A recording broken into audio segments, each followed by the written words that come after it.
Bonjour à tous, on se retrouve pour un nouvel épisode des Wings Club. Aujourd'hui, euh, on voit un petit peu ce qui se passe à Alpha suite au retour de Stella et de Brandon, avec Madame Griffin et ses élèves, pendant que Bloom et Sky sont un petit peu perdus dans la forêt. Alors, à Alpha, on va avoir un gros passage. La majorité de l'épisode va être sur le combat pour essayer de défaire l'armée des ombres, qui continue ses attaques encore et toujours. Il n'y a pas de... Ils ont des temps morts quand même. C'est un petit peu, je pense que la technique des tricks, c'est un petit peu d'épuiser leurs ennemis au fur et à mesure plutôt que de lancer une offensive massive. Même si j'ai pas l'impression, honnêtement, que les créatures qu'elles envoient soient beaucoup plus nombreuses que des attaques individuelles avant, quoi. Sachant que là, du coup, il y a les sorcières, les fées et les spécialistes. Je suis pas vraiment sûre que leur armée fasse le poids, en vrai de vrai. Mais donc voilà, donc on a beaucoup de combats. On voit. Alors, le professeur Whizgiz et le professeur Palladium ont disparu. Mais alors, on les revoit même pas quand il y a un petit conseil de défense entre les directeurs. Sachant qu'il y a Coda Torta qui est avec eux, donc le professeur de la Fontaine Rouge. Mais alors, que ce soit Palladium ou que ce soit Whizgiz, ils ont disparu. Et que ce soit les deux professeurs de la Tour Nuage, disparu aussi. J'y avais pas pensé, mais on les avait pas revus la dernière fois. Ok. Riven est de retour et ça a pas l'air de provoquer la moindre réaction. On a même pas de musard, rien du tout en fait. C'est juste ah bah Riven est là. Ok, passons à autre chose. Ok. Pareil, Nut et Nero ont complètement disparu. Pourtant on voit Kiko qui essaye de se protéger un petit peu. Nero n'est plus là. Pareil, Nut qui est arrivé avec elle depuis la tour nuage, disparu aussi. On le voit plus combattre, il n'y a plus rien.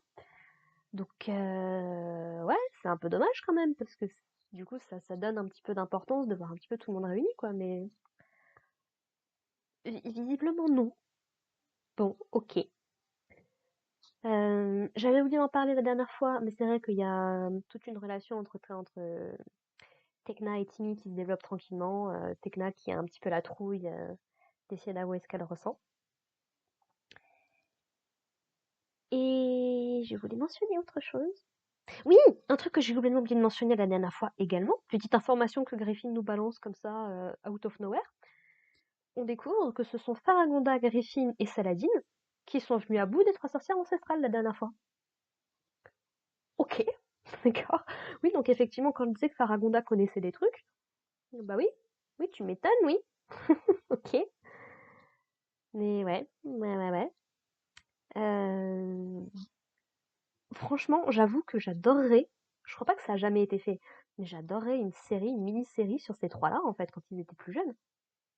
C'est-à-dire comment était Griffin quand elle était plus jeune, comment était Faragonda, parce que Faragonda, elle a l'air quand même, j'ai pas envie de dire faible, mais on la voit pas des masses combattre. C'est, à part le dernier, à part l'épisode du cauchemar où elle avait défoncé le monstre quand il était vraiment dans la cour et tout, c'est vrai que Faragonda, on la voit pas agir des masses, quoi. Même Saladin se bat plus. Tu me dirais, chez les spécialistes, est-ce que ça implique quelque chose? Je sais pas. Mais ouais, Faragonda, quand même, les élèves, je sais pas. Non, on les voit beaucoup dans le bureau essayer d'établir des plans de stratégie à 2 minutes de la prochaine attaque, mais voilà. Sinon, pas de nouvelles de Myrta non plus. Myrta n'a pas sa place dans cet épisode, visiblement. Alors que pourtant, vu le nombre de batailles, vu le nombre de trucs qu'il y a, ils auraient pu, je sais pas, faire quelque chose. Parce que je rappelle que c'est quand même une élève de Griffin, à la base, qui s'est fait transformer en citrouille par ses autres élèves, là. Je sais pas, Griffin, elle a pas un antidote, un contresort, quelque chose pour sauver Myrta? Non? Ok, très bien. Je pense qu'il faut que je fasse une liste des personnages absents de cet épisode, ce sera plus rapide. On voit un petit peu Timmy qui se bat. On voit Timmy vite fait avec une épée. Bon, il s'en sert pas des masses, mais c'est intéressant de le voir se battre avec une épée, puisque jusqu'ici, il était toujours avec son espèce de petit pistolet, là. On a un petit combo Brandon Riven, très sympathique. On voit vraiment qu'ils arrivent à se battre ensemble et que bon, voilà, ils ont mis de côté leur petit conflit pour le bien commun, quoi. C'est plutôt sympa. Brandon qui utilise à la fois son épée et son espèce de double lame. Donc c'est toujours très sympathique. On voit quand même, je vais être très honnête, on voit Faragonda et Griffin se battre ensemble et j'avoue que c'est plutôt stylé, c'est plutôt cool. Franchement, ça rend plutôt pas mal. Donc ouais, c'est pour ça, ce serait on sait qu'elles ont du respect l'une pour l'autre, on sait qu'elles ont combattu ensemble, qu'elles se respectent, et pourtant elles sont dans des écoles différentes, et pourtant Griffin a encouragé ses sorcières à faire des crasses aux autres, aux fées et tout. On voit pas beaucoup les sorcières se battre non plus dans cet épisode-là. On voit beaucoup les fées, beaucoup les spécialistes jusqu'à présent. Mais c'est vrai que les sorcières, j'ai pas souvenir de les avoir vraiment vues combattre. Ça aussi, c'est vraiment dommage pour le coup. Peut-être il nous reste 2 épisodes, donc peut-être que dans le combat final, il y aura vraiment quelque chose. Les Trix, du coup, ont décidé que bon, ça suffit un petit peu. Elles envoient des grosses armées, des gros machins, et ils se font quand même défoncer par les autres. Bon, on va y aller soi-même. On va régler le problème. On a un monstre d'ailleurs qui commence à détruire un petit peu Alphéa, une des tours. Donc bon, c'est un petit peu embêtant. Je sais pas si c'est une tour de classe, si c'est un truc d'appartement, de dortoir. On sait pas trop, mais ouais, enfin, une partie de l'école qui s'effondre. Donc c'est intéressant, on voit quand même qu'il y a des conséquences. On n'avait pas la tour nuage du coup, comme ils sont pas vraiment fait attaquer, c'est normal. La fontaine rouge, on l'avait vu avec le dragon de glace et tout. Donc on voit des conséquences, c'est appréciable. Franchement, c'est très appréciable. Et puis sinon, on revient du coup du côté de Bloom et de Sky, donc qui étaient arrivés dans une petite clairière dans les bois et qui voulaient rejoindre Magix, du coup, et plus tard Alphea. Et donc ils continuent à marcher pendant un petit moment avec donc a priori ils peuvent pas réparer. Ils appellent ça un vaisseau armure. J'ai retenu cette fois. Ils appellent ça un vaisseau armure du coup. Et ils peuvent pas le réparer, c'est pas possible. Alors soit parce que c'est trop technologique pour Sky, ou alors parce que les dégâts sont juste irréparables, puis pas précisé exactement, mais on peut tout imaginer. Et du coup, donc ils vont en direction de Magix, ils voient un petit peu les bestioles qui leur passent pas très loin avec les attaques qu'ils envoient sur Alpha, forcément. Et ouais, ils se reposent un petit peu pendant la nuit, histoire d'être en meilleure forme le lendemain. Fort heureusement, ils se font pas attaquer. Mais du coup, Bloom décide de se séparer de Sky à peu près à ce moment-là, en voyant qu'il y a une attaque beaucoup plus massive qui s'annonce sur Alpha.